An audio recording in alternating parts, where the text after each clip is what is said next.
నేను ట్రిప్ నుంచి వచ్చేసా. ఎందుకు కొడుతున్నావు అమ్మా?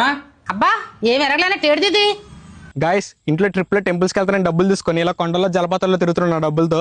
ఇది ప్లానింగ్ అంటే మామూలుగా ఉండదు మనతో. అబ్బా నువ్వు పెట్టకపోతే ఫోన్లో నాకు ఎవరు పెట్టరా పెద్దాం పెట్టింది. ఇంట్లోకి పదా ప్లానింగ్ ఏంటో చూపించాను. అయిపోయింది బతికి అయిపోయింది. నీకు కొత్త చెక్కేస్తారులే ఈ రోజు అంతా.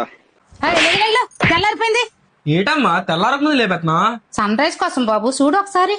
గాయస్ చూడండి టైం ఏమో 5:15 అవుతుంది. నేనైతే సన్ రైజ్ కోసం వెయిట్ చేస్తున్నా. సన్ రైజ్ అనేది చాలా బ్యూటిఫుల్ థింగ్, ఎవ్రీడే చూడాలి. చూడండి ఎంత బాగుందో. వావ్ పదా సన్ రైజ్ అయిపోతుంది బయటికి.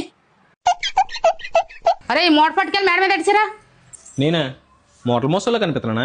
అబ్బా ఇది ఏడుదిరా మరి.